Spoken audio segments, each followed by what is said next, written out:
Amir, it's a pleasure to have you on AK Pallav show. As you may have noticed, AK is for Akshay, and Pallav, I don't have a more cooler name than that, so I kept it as Pallav. Thank Um, you, thank you guys. Thanks a lot for inviting me. Really appreciate that. yeah, pleasure is ours. And we never met, but I used to live in Sydney, Australia prior to moving to Netherlands, and have tried a couple of startups here and there while I was there. And I did come across your profile.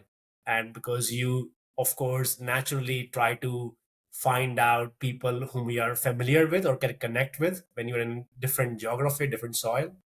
And I think we connected on LinkedIn, but we never got an opportunity to come face to face. And That's then right. things happened. Now I live in Netherlands. Amir is a very successful entrepreneur as a founder, not co-founder, and CEO of Enterprise Monkey. It's a digital enterprise active in more than 4 countries, if I'm not wrong. That's right. Amir is also very active in socio-economic business circles. He's also a member of the planning committee of the Geelong area, which is administrative or slash municipal area in Melbourne in Australia.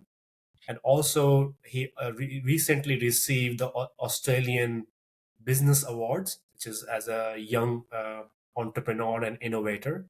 So very glad to have you, and you have a very colorful profile. You come from Aligarh Muslim University, which is India's one of the India's oldest universities, and also very historic in its own sense. And all the way you made your journey to Australia, and here you are in front of us. So very All excited to cover your journey and have a chat about it.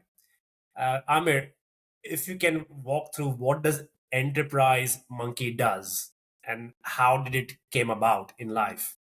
Absolutely. First of all, thank you so much. That was an amazing introduction. So really appreciate that. So Enterprise Monkey, basically it started as a web and app development company, but then we slowly moved into software and artificial intelligence. So we describe ourselves as organization that help other organizations to innovate with time and sort of there's a term that we've sort of coined which we call as dumb monkey syndrome. We say that organization that fail to evolve with time, they die of dumb monkey syndrome, like Kodak and Nokia died. So we actually help organizations stay away from dumb monkey syndrome and sort of like help them look at their current processes, what they're currently doing, and how they can use technologies to actually innovate their business, disrupt their business model, and move forward. And we then develop those technical software products for them. And so we started initially with working with small to medium businesses, but then sort of we moved into to work with larger organizations. So we work with Australian government, local councils, state governments, a lot of universities as well, a lot of ASX listed companies, and we still work with some of the funded startups and smaller businesses as well. So we've got a variety of services that we provide, and on the side we have started to develop some of our own products that we sell to organizations as well. And on the side I have been investing in some of the tech startups myself as well. Amazing. And how Quite a few long? sides. Sorry, go ahead. Quite a few on the sides. Yes, we just keep on adding the sides to it. Yeah, go on, Pallav. You were going to Are ask something. you? Yeah. So on that question, do you invest more personally as an angel investor, or do you invest as a you have your own company or enterprise? Monkey has his own investment division or something. How do you do that uh, usually? so I actually initially started investing personally as an angel investor, invested in three startups, but then I slowly moved all of my investment to a group, the Enterprise Monkey Holdings Group, which owns Enterprise Monkey, but it also owns other investment that I do as well. So I've invested in around 8 technology startups at the moment, which sort of like mostly are technology startup, which would be worth around 30 million at the moment. And so that is held by a holding company that I own. Amazing. And how long it has been since you started Enterprise Monkey? If you could walk us through, like, how did it happen? Like, Sure. So I started Enterprise Monkey in 2014. So before that, I actually moved to Australia in 2012 Mhm. because I did my graduation from Aligarh, as you said. I did my bachelor's in mechanical engineering, and I started working at Honda Cars as production engineer. But I didn't enjoy my job over there. I was felt like really suffocated at my job because I felt like I was not utilizing all of my skills and everything. So I left my job and I thought, okay, I'm going to start my own business, but I didn't know what to do because I didn't have a business background. No one from my in my family had done any business. And so I started doing freelancing because I was always interested in doing a bit of web development. And Mhm. that's when someone suggested that if I move to Australia, there are a lot of opportunities over here as well. Uh, so I applied for MBA at Deakin University, and so I moved to Australia to do my MBA from Deakin University. And while I was working, like while I was studying, I was trying to find jobs, but initially I couldn't find any jobs. So I applied for around 300 jobs, rejection in wow. all of them. Yes, Mhm. it was a crazy time. And because I was a mechanical engineer, I moved to Geelong. And if you remember, Geelong used to have Ford company. It was all of the Fords of Australia were manufactured over there. But the year Okay. I moved to Australia, the Ford was shut down, and all of the manufacturing sector was declining.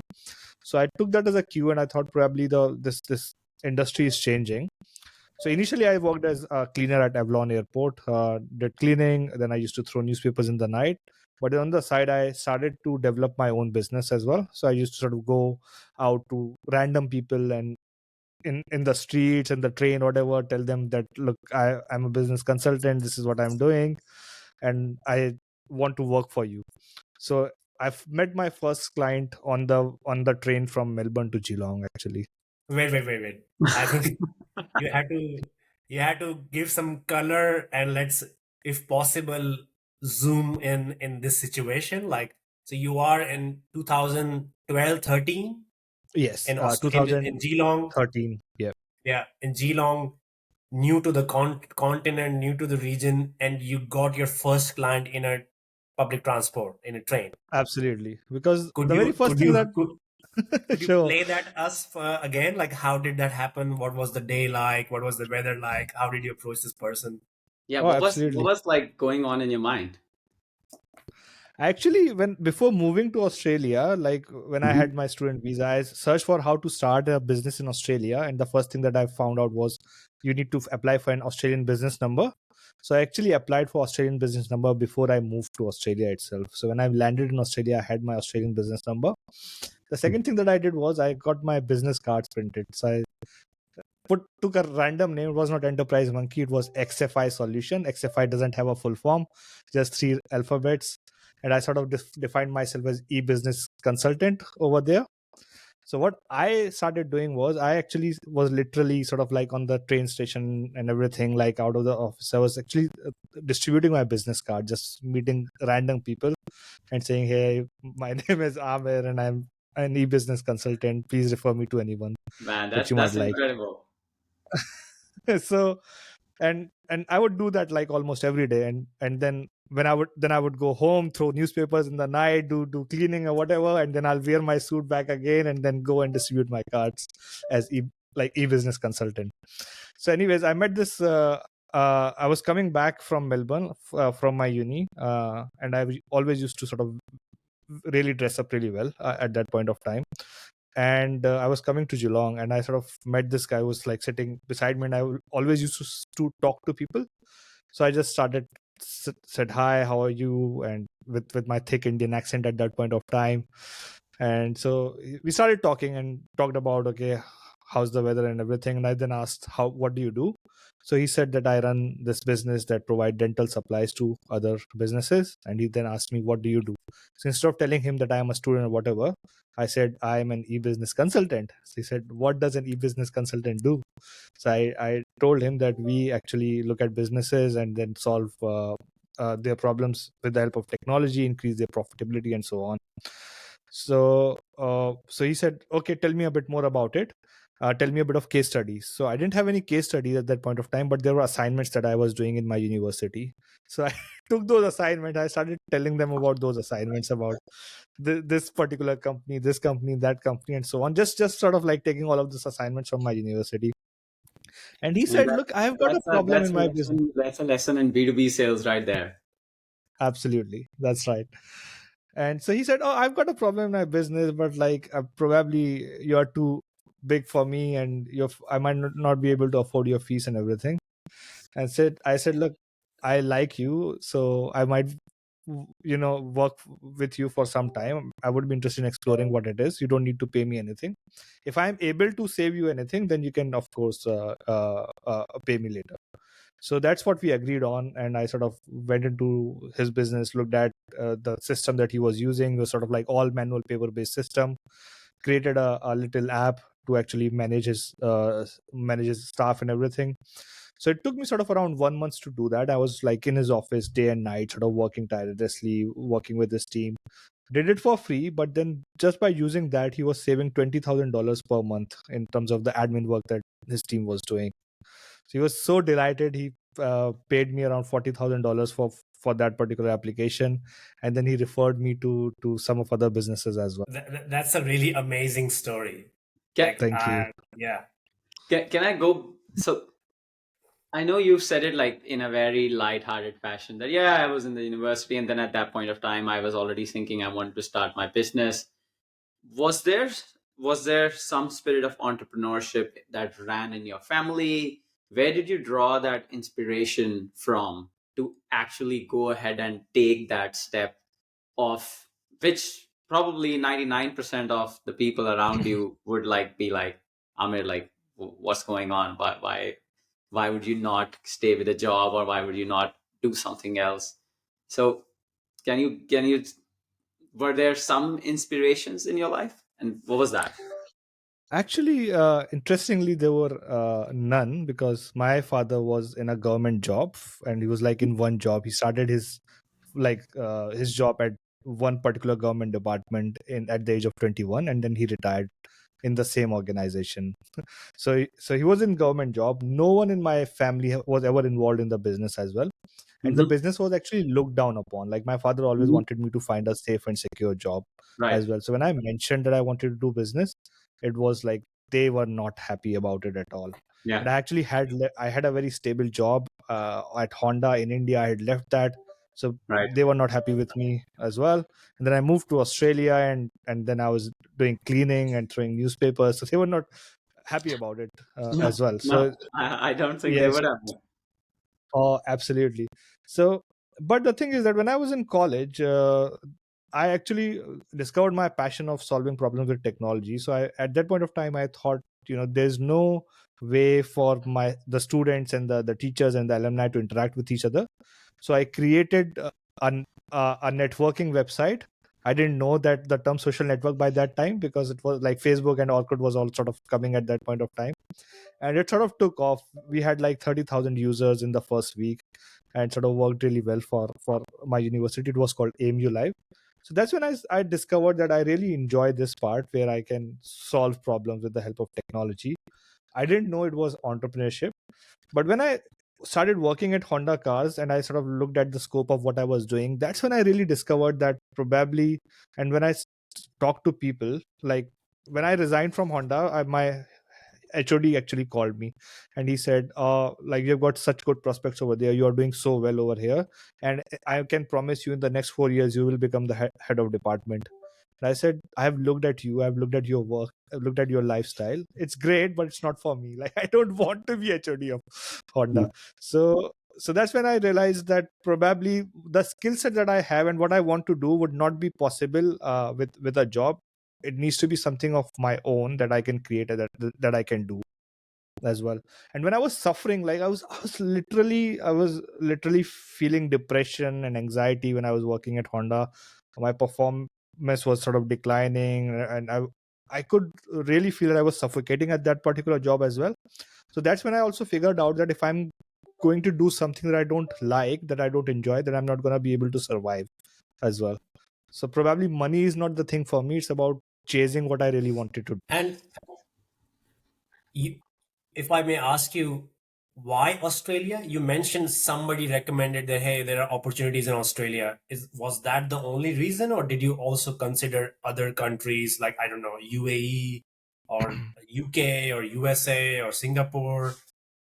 Look, I was not considering, like, I was sort of not never planned these things. Like, I never considered going out as well. My sister moved to Australia, so Okay. she actually came, and and we were just having random chat, and she said, why don't you, I was telling her about, I don't like, I've left my job and everything. So she said, why don't you move to Australia?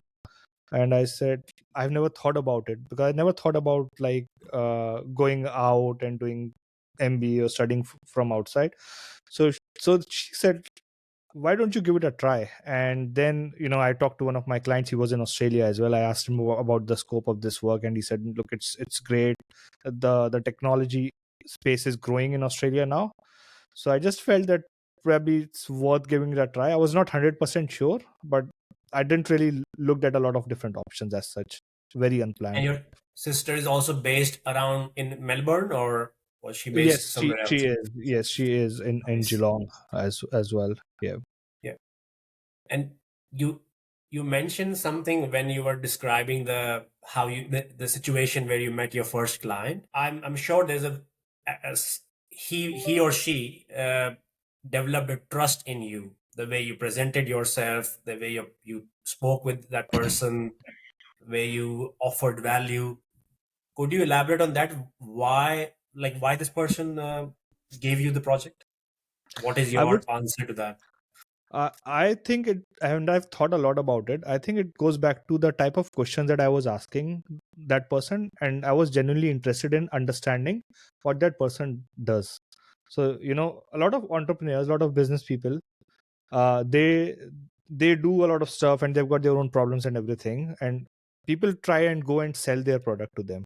Whereas if you are genuinely interested in understanding about their business, what are their challenges, and how could you develop or customize a solution for them, then they develop a liking for you. So what I was doing with this person was, he was telling me about his business, and then I started asking him questions because I was genuinely interested in understanding. Asked him about his journey, asked him about his staff, who are they, what is his business model, and everything. And then I started to uncover the problems from there. So rather than me talking about myself and I have done amazing great things, I talked about his business and what is he doing and what are the problems that he's solving. And then I started to propose some solution. I started to offer some value to him. I said, have you thought about this? Have you thought about this? Have you thought about how you could automate some part of this? And when I said that, he felt like that and that's the feedback that he provided me later as well, is that he felt like that I understand his business and I get his problems as well. So he said that I was not sure that you will be able to find a solution, but at least I knew that you will care about the problem and will try to find the solution. And I think that's very important. That is something that we still do with our business at the moment. Is our philosophy is that when we are actually meeting with our clients, it's not about us or the amazing things that we have done. It's about them and the problem they have, the challenge they have, the ambitions they have, and what can we do, what can we contribute to help them achieve their ambition. But a lot of youngsters, and not even youngsters, people who are planning to open something of their own or come up with a new idea or concept or service, they, from what we learn or hear, they struggle at the first step itself, because not everybody is a naturally good communicator or a salesperson. So how did you navigate the first step, like, basically approaching this person, presenting yourself, establishing the trust? Yep, and you are in a different geography, so the accent, the local nuances play a role. Yeah. Did you reflect on that, like how what worked in your case? I think it was a lot of practice because I started doing it like I think 6 months ago, and I started like every day I was returning from train. I was making sure that I was talking randomly to people, and I was talking about random stuff as well. So just I would start, like, even if a person is wearing the headphone, I would say, "Can you take off your headphone? I want to have a chat." Sometimes I would say, "I'm writing a book about life and philosophy and love or whatever," and start chatting to a girl or whatever about everything. And people love to talk about themselves, How like did that especially if you are go? willing to listen. That went really well, actually. So got some numbers. so but and then when I started talking about business, there were a lot of failed conversation as well. Some people said, sorry, I'm busy, sorry, I'm not interested in talking. But it's about developing, doing that practice every day when you are doing that. And then I was going to a lot of networking events as well. There are a lot of networking events everywhere in every city. You sort of go in there and there's a crowd of people, and just, if you're not able to find someone, just go into a group and introduce yourself, and then again start asking them about themselves rather than telling about you. And slowly you start to develop that confidence as well, because I still remember my first conversation in Australia. I'm sitting in a tram. There's an old lady, and I said, hi, how are you? And she said, hey, how's going, or how you going? So, like, I didn't understand the Australian slang for how you going, so I said, I'm going by tram. Like, why are you asking me that? Yeah. Yeah, so it requires a lot of practice, and once you do that practice that, then you build that confidence as well. And a lot of people worry about being polished as well, whereas for me it's about go ugly, go early. The more you go out and the more you pitch, the better you get at it, and don't worry about the rejections or failures. And would you say that the environment in Australia, given that you were in a new country, would the level of success that you are at today, if you would have tried to do the same in India, would you have seen that like differently? Did Australia make it easier, difficult, the same? How do you, sort of looking back, how do you feel about that? About the choice you made, So about the country you moved to? I think as far as industry is concerned and the economy is concerned, India has got huge amount of potential, even in terms of investment that you can raise for silly, absolutely crazy ideas. And don't ask me about Indian startup ecosystem, because I feel the amount of money that people raise on absolutely dumb ideas is crazy. It's insane. So it's easy that way. But from my perspective, what I believe is that if I would have remained in India, then I would have all of these negative voices around me, mm, friends, family, relatives, and neighbors, or whoever, who would be constantly asking me, what am I doing? What am I doing with my life? And would be telling me that you can't do it. And that's something that really pulls a person down.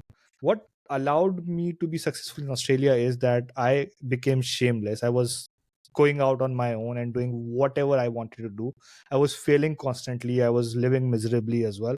Even when I started my business, there were days when I didn't have uh, put fuel into the car, so I was searching for pennies and then putting fuel into the car. I was able to do all of that because there was no one sort of like really sort of like on my back and asking me, why are you doing this?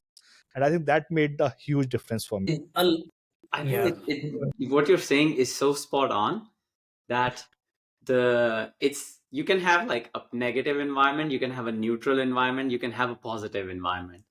And it sounds like you had like a neutral slash, I don't know how your circles sort of slowly expanded, because it sounds like, given the number of people that you were speaking to, given how many numbers you were getting, it would Absolutely. have expanded quite quickly, quite fast. But yes, you are absolutely right. Like, if we have to make a change for ourselves, which is that big of a nature, we have we have to get out of the environment, and surround ourselves with the kind of people whom we think we would want to become at some point in the future. And you are right, actually. Like, that's what I was doing. I was going to all of these entrepreneur networking session, and I was meeting with entrepreneurs constantly, dining with them, understanding their mindset and how it sort of evolved. So rather than networking with the international students who were worried about their permanent residency or citizenship or finding odd jobs, I was working with people who were passionate about what they wanted to do. And that change in environment, change in mindset really helps you a lot as well. And the thing which you said about that the negative voices around you, or your perceived negative voices in India, I've heard this theme from a lot of so-called successful immigrants. How would you describe that? Why that is the case in our home country, and why, and what changes psychologically when you cross the border and you said you become shameless, or let's say become more courageous in a way? what happens in the background according to you? What changes? I think one of the biggest differences, there's a whole lot of different generation. There's a big generation gap. So our parents' generation are the people who sort of came out of independence, and then the only way for salvation for them was to get education, get a good job, and that's what they learned. So that's what they actually fed to their children as well. So their perception comes from what they saw in when they were sort of growing up as well. But now the environment has changed so drastically that those rules don't apply anymore. Even in terms of finding a job, you can't just like study and get good grades and find a good job, or even in terms of doing something on your own. So that's one thing. And second, I think in India people have a lot of free time as well. Like, it's not just your parents, it's neighbors asking about, what is your son doing and things like that when he's getting married and so on. So I think people have a lot of time and energy to sort of waste on others, and that really pulls a person down. Like, no matter how strong you are, but if there are like 10-20 people asking you the same thing constantly, then you start to feel like that you are doing something wrong. Whereas when I was in Australia, I was doing a cleaning job over here as well. Like, my boss over there treated me as someone equal. There were people from different backgrounds who were doing that cleaning job as well. When I was cleaning, I was picking up the thing, then people were saying thank you, and they were talking to me as well. So just because the way how other people treat you make you feel equal and make you feel that you are worth it as well, which is something that really lacks in India. That's a very I. It seems like you've given this. Are you the type who does a lot of introspection? I do, yes, absolutely. Right, because it seems like you've thought about these things multiple times, like, hey, why did this happen, why did that happen, why am I here today? And I think and I because Pallav had shared your Instagram with me, and it seems like you are a popular personality over there, and I saw that you had shared uh, a story on your profile which said that be who you needed when you are younger. That's right, Can yes. you can you can you can you say a bit more about that? Do you think who was the person that you needed when you were younger? Because it seems like you kind of didn't really need anyone because you were it in a way you were on your own. So I'm curious to sort of dig a bit deeper into two things. One, the story. Why did you share it, and what was your thinking behind it? And two, after almost about a decade, I think, in your current running Enterprise Monkey, what is it today that still keeps you driven and motivated to keep going? And what is the joy, what is the source of joy there? Sure. So when I was young, just had dreams and ambitions, and I wanted to do 1,000 different things, but I was very confused. I didn't have any clear focus. I didn't know what to do, how to go about it as well. But I was willing to give it all. And for some reason, I had this urgency of trying things when I wanted to try something. So rather than thinking about something and sitting on the ideas, if I would think of something, I would just go and execute it. And I think by sort of trying a lot of things and failing at them, I sort of like became immune to failing, and I sort of kept on trying different things there. And I would say my journey comprises of so many of setbacks and failure. At one point of time, I stopped caring about them, and I just started enjoying that particular journey as well. So when I Mhm. was like trying to start my business, even when had started my business, I luckily, after 6 to 7 months of work, I got my first client. Then I got my second client. I established a team of 4 members. But then at that point of time also, my business was struggling because I didn't have any business acumen. I didn't have any financial understanding. So I was generating revenue, but my cash flow was negative. My I, profit was going I down. thought the MBA was going to give you that. Ah, MBA is crap. Like, I would say Okay. MBA Let's, is let's, one of the again, sorry, I've got very strong opinions about something, but I believe MBA, before you have got 5 years of experience, is just a waste of time and money. It's just a fancy degree to have. And the thing is that the experience that you require in entrepreneurship is you can't get it without going into entrepreneurship. There's no other way. There's no Yeah. other way except for trying and failing.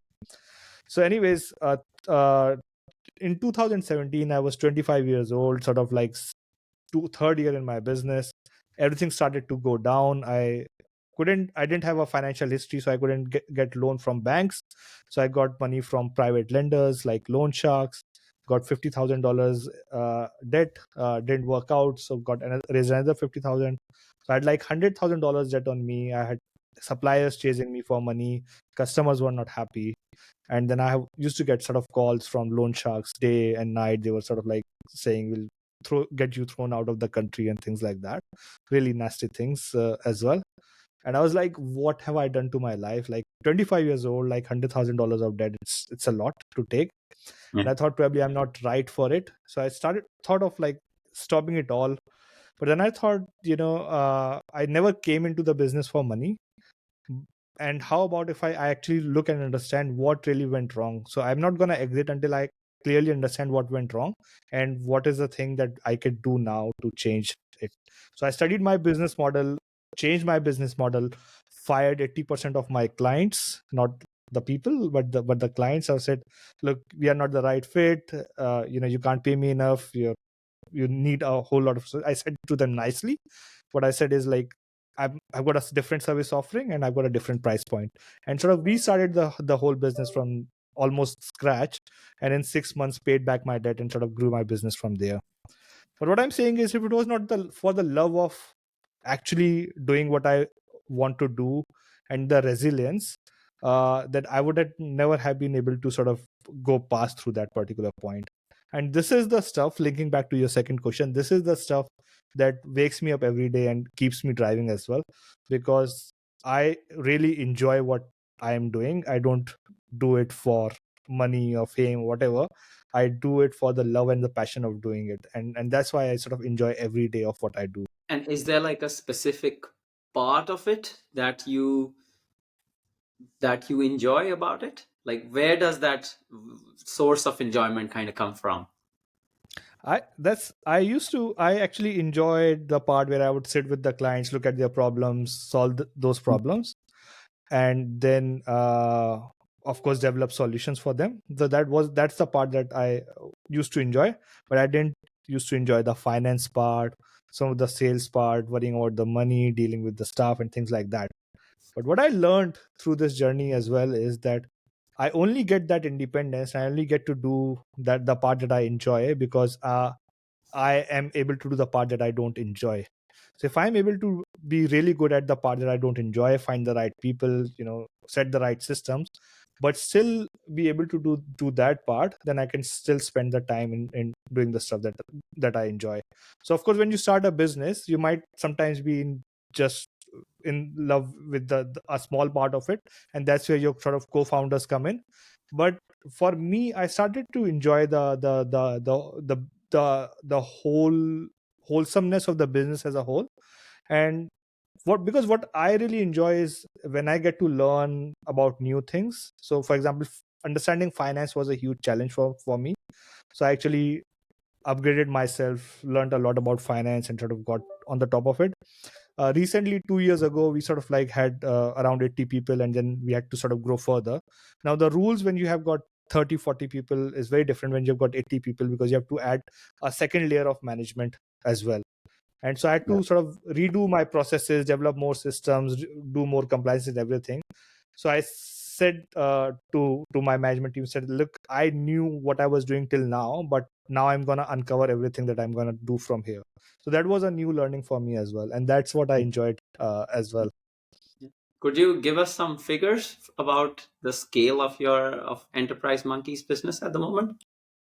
So as I said, like if you look at the investments and everything, so the valuation is sitting at around 30 million.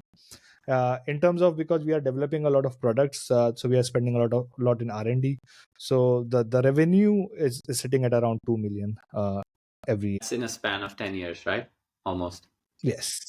Yeah. And I think that's very important. That I was actually just speaking to a friend of mine who's an MBA from Stanford, really successful, and has been trying to start a venture for the last 3-4 years or so, and it's not been going that well lately, and she was already like, oh, why am I doing this? And then that's the point which most of the people miss these days, that the time horizon to build an actually successful and an impactful business is 5 to 10 years. And when I say 5 Absolutely. to 10, I mean more close to 10 rather than to 5. And that is just, I think, just undervalued in today's world and DNA, when of course someone raises and someone does something in a year or two gets highlighted way too much than the grit that it takes to build a long lasting profitable business. 100%. People look at these shiny startups who are treated as superstars, and then feel like that's where they need to be. But the truth is that the actual world is still run by the entrepreneurs who sort of put in long hours, build time to spend a lot of time to build large organizations that are sustainable as well. And you mentioned that you didn't have co-founders. Who were your go-to mentors or your support network in Australia or abroad when you were going through this journey? So I actually had a whole lot of people, that because I networked very actively. So I would sort of like rely on different people for expertise in different space as well. And what I found is that if you really go to people and ask for help, people are more than willing to help and more than willing to give time as well.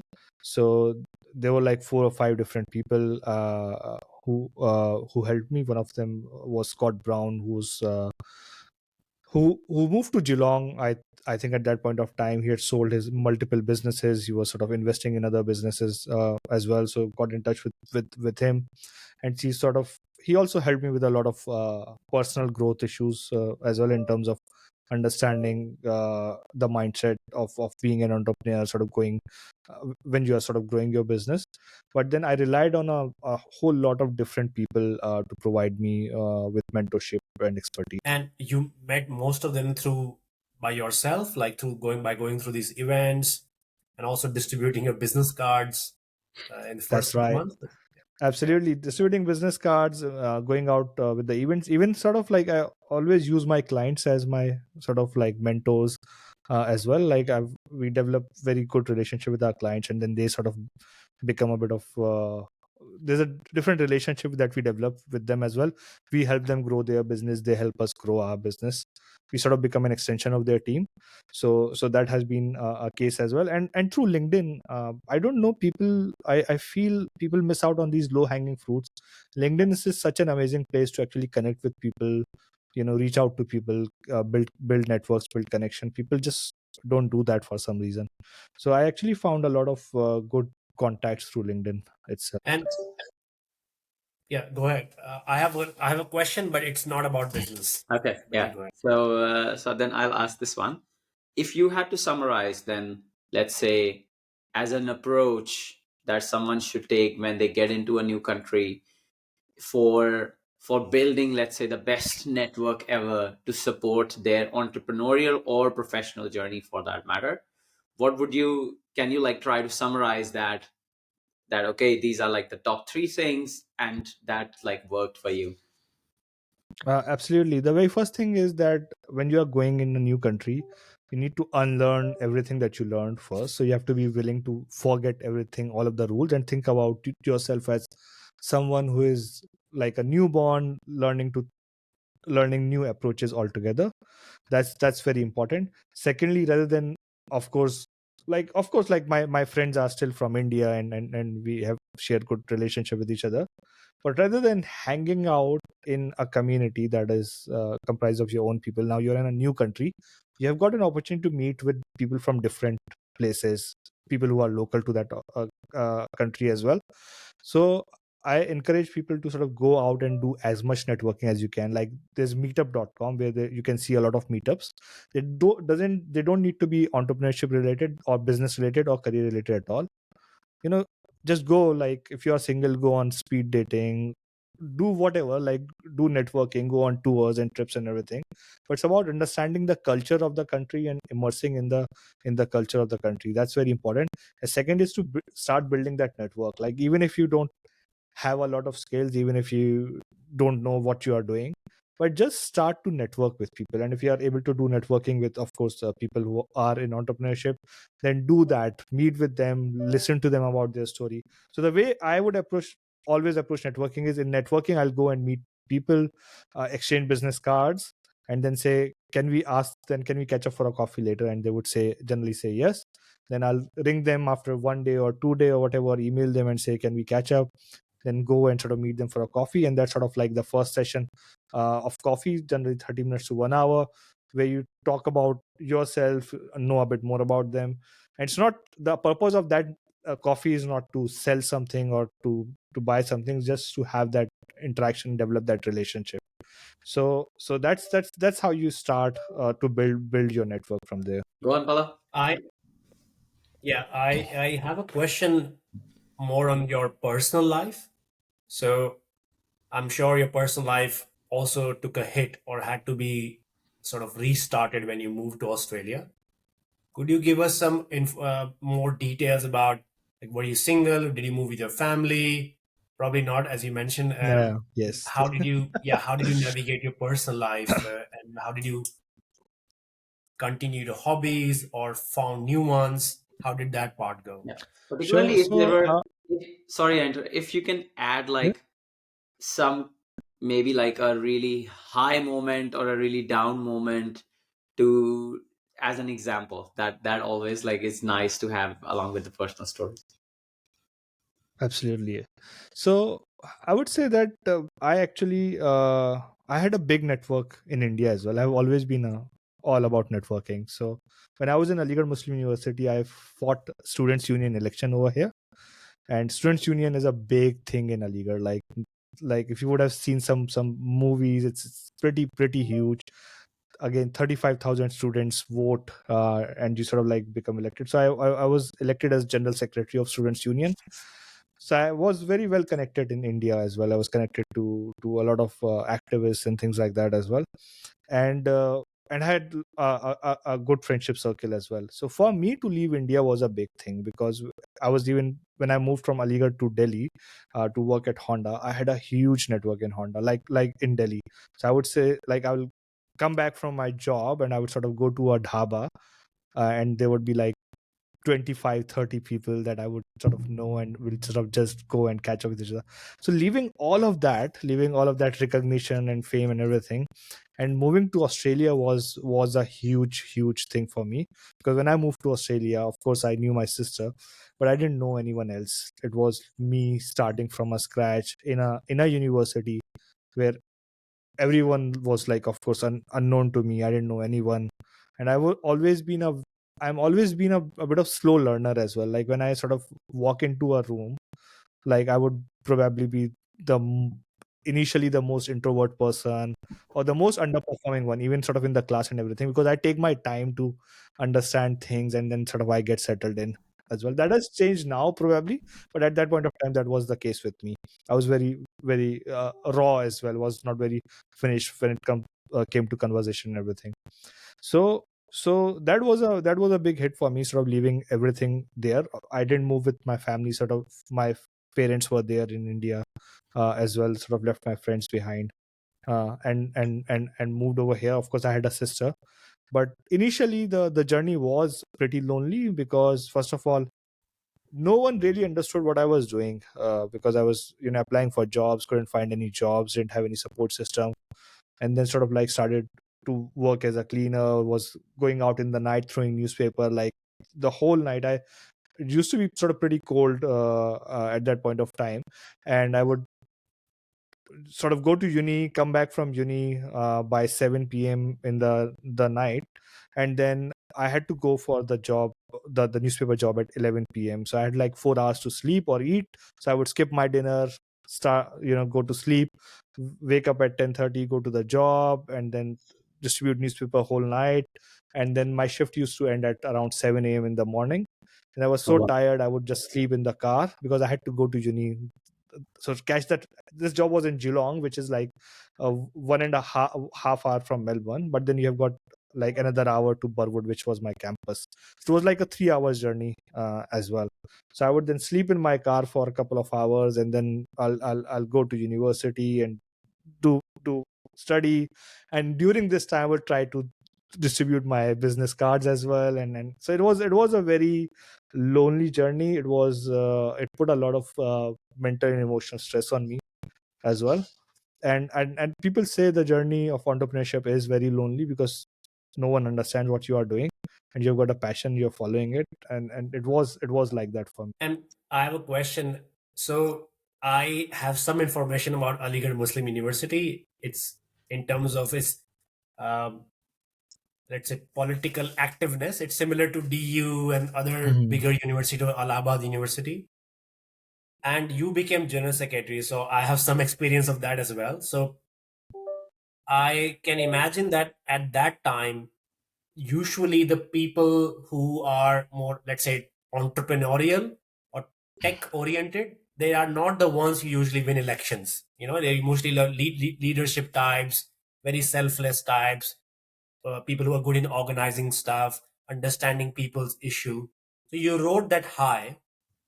Where did that turn came where you said, okay, I want to leave all this political and social capital behind, and also the issues which are connected, which are very Indian specific, and Mhm. go all the way and do something else? Because I know I mean, I'm just guessing it would not have been very easy, because people who usually get elected or who win, and the way you're describing your dhaba nights and all, Mhm. are very much earth, son of the earth kind of people.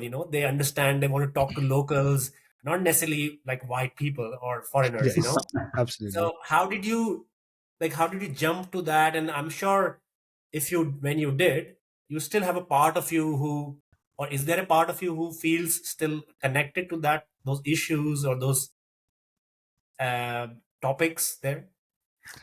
Yeah, it's a very interesting question, and it sort of bring a lot of memories for me as well, because I had a very strange journey in terms of I didn't have a built of like being a politician. Like I was never like into violence or into groups or by gangs or whatever. My friends was like the group of my friends that was they were very active in politics. One of my friends was very interested in going for politics as well. But then when the elections were there was a rule called Lingdo committee rule, which said that students who meet these minimum criterias, like they need to have attendance above this, marks of this, they can only contest the election. Yeah, Lingdo, yeah. Yeah, so my friend who wanted to compete, he couldn't compete, and Mm. our group was really gearing up towards that. I was the only one who could qualify from my group. So they said, why don't you go for it? I had sort of never thought about it, but I said, okay, let's give it a go. So winning the election was a miracle for me, because it was a huge transformation. But then the 5 or 6 months that I spent as being general secretary, that was a huge learning curve for me as well, because things were not going down. And when I started, someone got stabbed by the knife, and then there was like a lot of chaos and everything, and I had to be sort of in the middle of everything, dealing with the magistrate, dealing with police, dealing with students, and all of that. And Mm. that helped me grow a lot as a person, and sort of like not be scared about being things. And so when I left it all, sort of moved to Australia, it actually helped me humble down a lot as well, and sort of really sort of like come back to my senses, and sort of like, Let it come back to and the then ground. come back to the ground as well. Because when you are sort of at that position, you are Yeah. really up high, you've got very big contacts as well. The Wow. reason I sort of decided I'm not going to continue is that when I sort of got out of uni, I had some really good contacts with sort of people that I won't name. And then they sort of invited me over, sort of like even sort of asked me to participate in like their sort of youth politics and everything.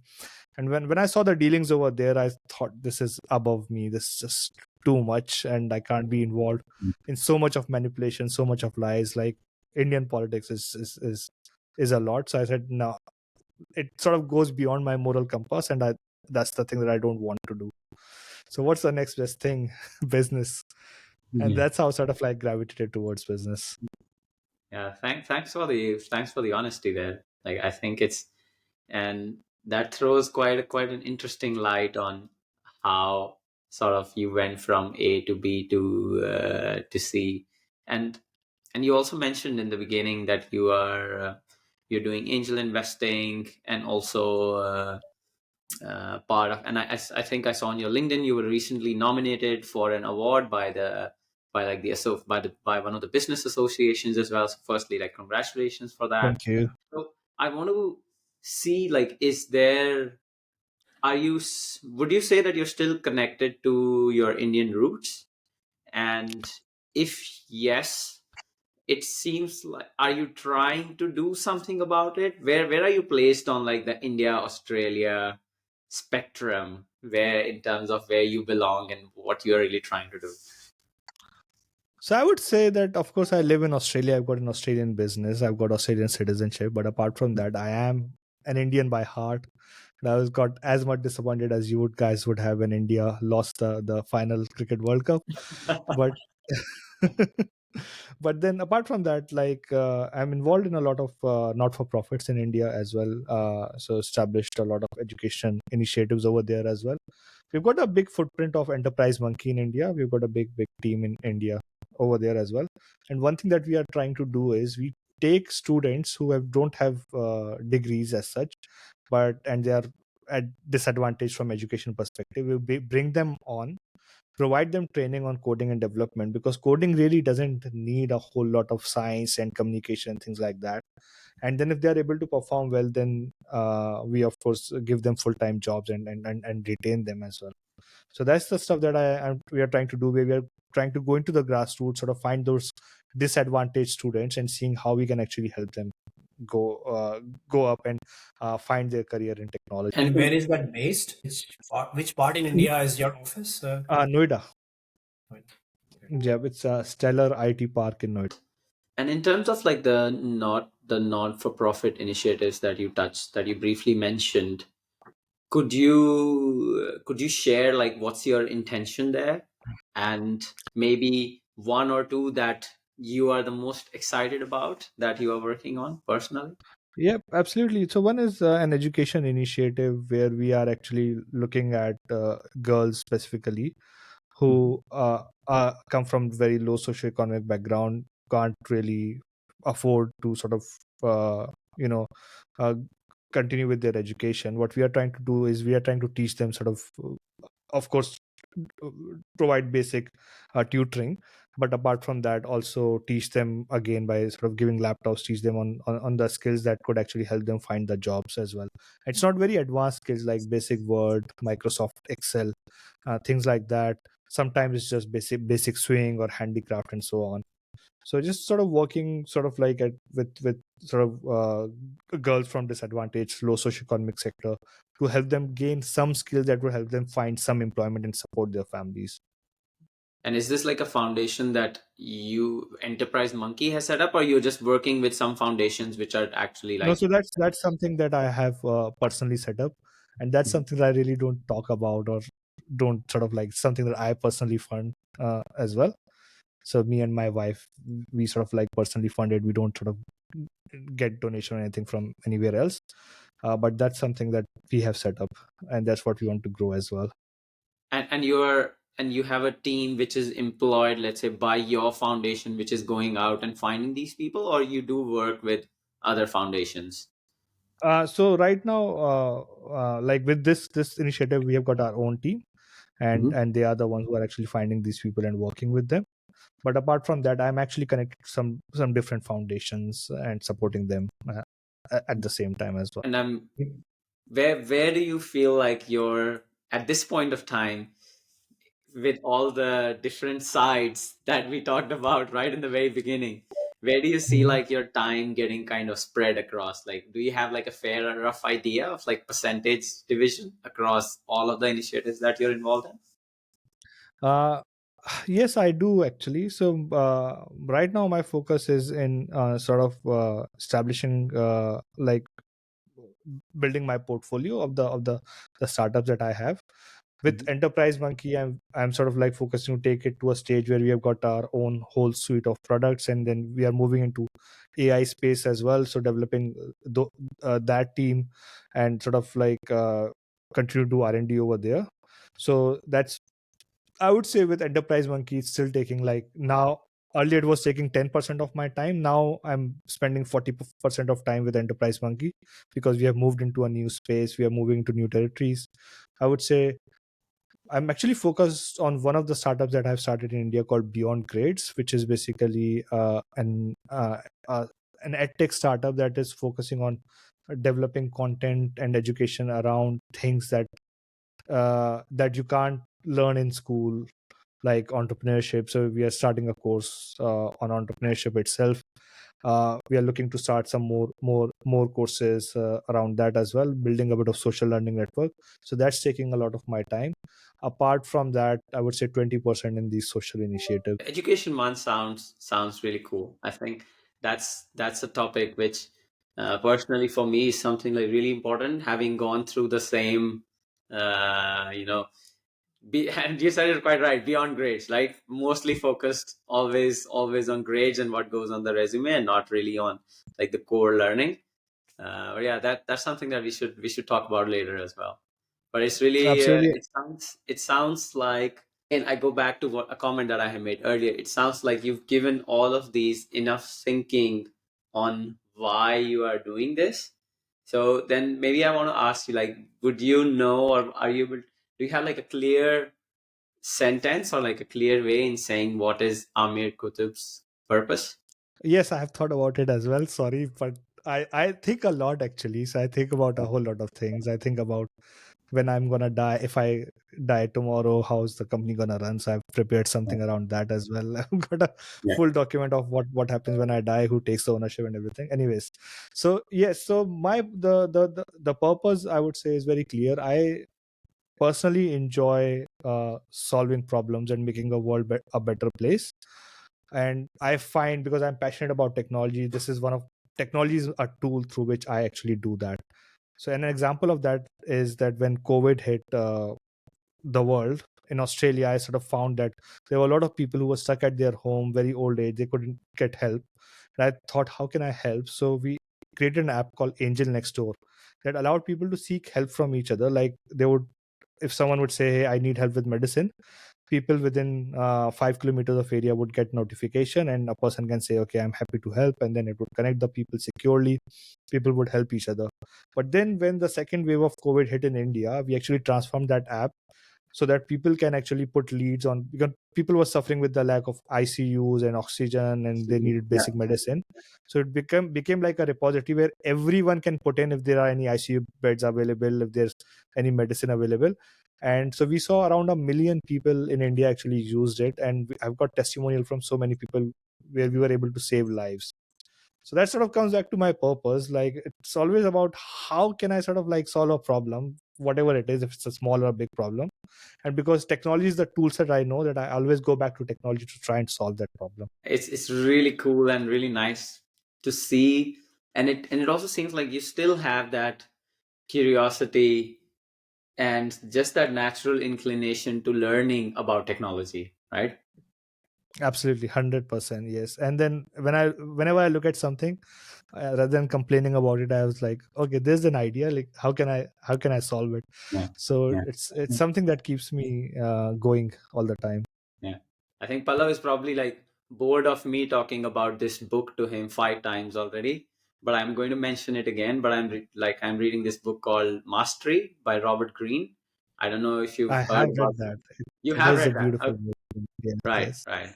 And I love that, right? Like if you are able to genuinely find something that forever, for your whole life, you are happy to just keep on learning, reading about it, always be interested in solving problems in that area. I mean, that's fantastic. Then you are living out for just because you want to just do something without any specific external reason at all. Absolutely. And when you find that satisfaction, it sort of completes you as a person as Yeah. well. You have to go through a journey to find that thing. But if you sort of like look enough, you are able to find that. And once you find that, then everything else really doesn't matter. It's not about the money or what else you get from it. You enjoy the process, you enjoy the journey. So a lot of people sort of worry a lot about destination. How am I actually going to reach there? But for me, it's about the journey, it's about the process of doing it. So if someone asks me where am I going, I might give them some answers about, okay, these are some of the direction, but I'm not looking to reach there and then saying, okay, I have arrived. For me, it's that every day that I'm waking up trying something new. I really enjoy that journey. Do you meditate or do anything on that front? Yes, I do a bit, absolutely. Hmm.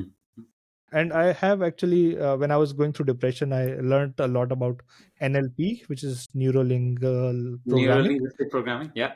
Yeah. Neurolinguistic programming, yes. So I'm a big follower of that and a big practitioner of that as well.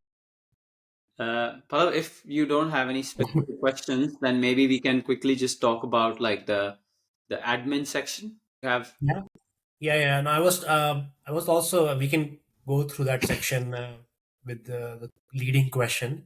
So, where's your family base? Like your parents, are they still back in India, or are they living with Yes. you?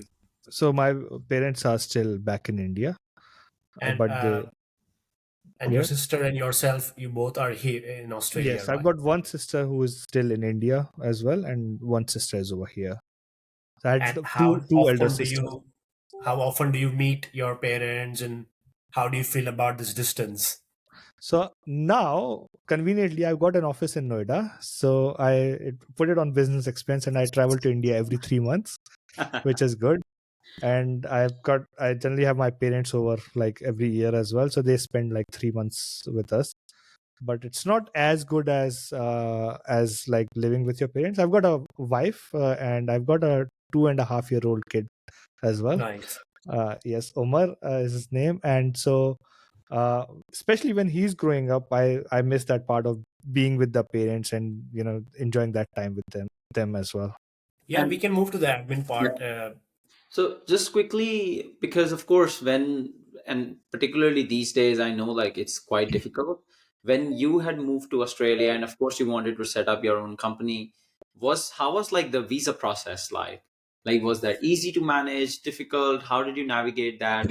And if you would have any advice on that side of things when someone moves to Australia to either find a job, study, or like start a company. If you can kind of like share a bit around that, that would be really good for the kind of audience that we have for the podcast. Absolutely. So visa conditions were pretty difficult at that point of time. So I came on student visa for a 1.5 year MBA program. And generally, if you come for a 2 years program, then you get 2 years of work visa. But I came on a 1.5 years of program because that's what I could afford at that point of time. And I talked to an immigration agent who had a company over here, and he said that's fine. You should be able to apply for permanent migration, and your visa should be done by the time you reach that 1.5 years. So I started the permanent residency process at that point of time. However, when it was like 3 months, I think, sorry, 6 months before for my course to finish, he said, look, I've looked at the condition and reassessed your condition and doesn't feel like that you will be able to get this visa. And not Oh, only this visa, you won't be able to get any visa at all because you don't meet these and these conditions. So the only way for you is to go back to India.